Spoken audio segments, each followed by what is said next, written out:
I'm sitting here with Silas Owino, a young potential pastor, preacher of the word. Silas, I should call you Brother Silas or Minister Silas. Tell us, what have you learned from the moment you started this journey until now?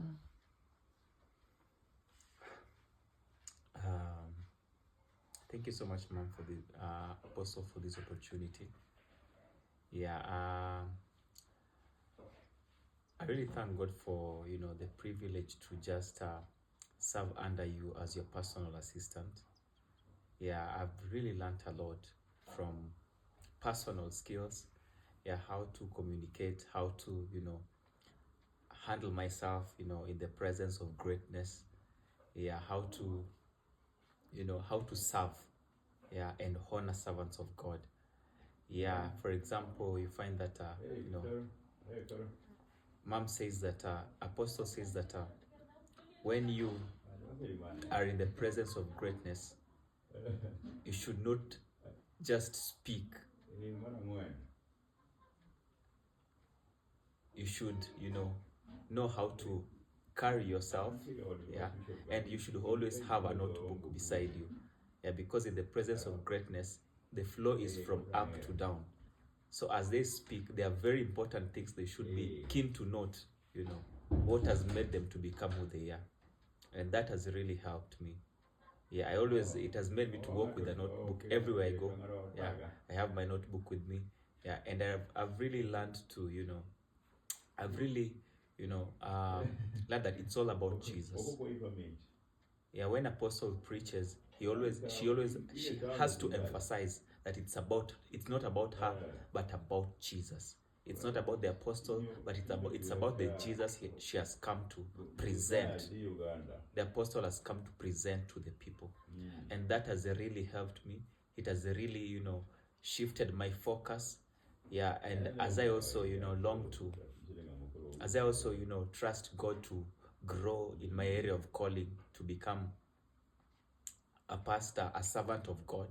Amen. Yeah, I know that being with Apostle Geeta will help me to become who God designed me to be.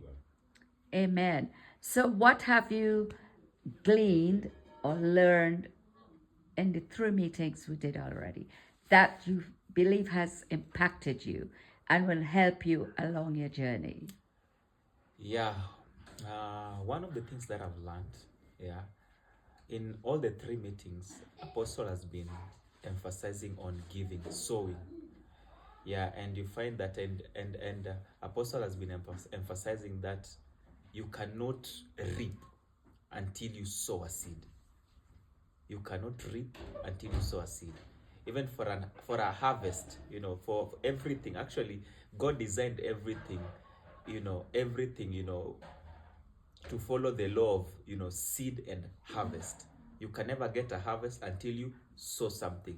And the apostle also mentions that even a prophecy, you know when a prophecy has been spoken over your life, you seal it with a seed. That is like Amen. a signet, the signet ring. Yes. It seals it. It seals that prophecy. And that is what will make it come to pass in your life. And another thing that I've also learned, apostle as always mentions that that the mistake that Joseph made was sharing his dream with the brothers. There are some dreams that we are not meant to share. We are supposed to share with people who are spiritually mature, because when you share with everyone, it will create room for jealousy, and the devil will now will fight that particular dream that God has given you. And personally, I stand as a I'm a victim of that particular thing. I remember, God would reveal to me things, and I would share gladly, thinking that, people will receive, the same joy that I have, that is the same way people will receive it. But later on, you find that the same people you share with, they're the same people who use those dreams Against you. against you, Yes. to fight you. Yes. So it's very important, the kind of people whom you share with, the prophecies that the dreams that God has given you. Yeah, and they're supposed to be people who are spiritually mature, people who can walk with you, who can encourage you, Yeah, and another thing that I've also learned is about honoring, knowing those who labor among you. Yeah, knowing the servants of people who God has placed before you. Sometimes it doesn't have to be even it doesn't have to be a pastor, someone who is there in the front. Sometimes it's the cleaner in the church. Yes. Yeah, that because when I remember when I would read that verse, I narrowed it to pulpit. People who stand, in the, like, to preach, the fivefold ministry. But I realized that it's even the cleaner in the church. There is great, because you, even as a congregant, you cannot fellowship in a dirty environment. Yeah. So you have to honor the person who sacrifices every day to come, to clean, to come and maintain. Yes. and maintains it. So I've really learned a lot. I've really learned a lot being with Apostle. And I've really learned a lot. Yeah, and I really thank God for the sessions she has. She Apostle always creates, just to teach me, with my brother David, just on how to serve, under a servant of God, how to, before, as you serve, you should place yourself, under, like, in the shoes of that servant of God, to know what they might need, to prepare in advance, and also always putting your emotions aside. If you want to be trained, you have to put your emotions aside, because sometimes, for you to become a soldier in the army of the Lord, you have to go, undergo the training of a soldier. And in the military, there is no, people are not,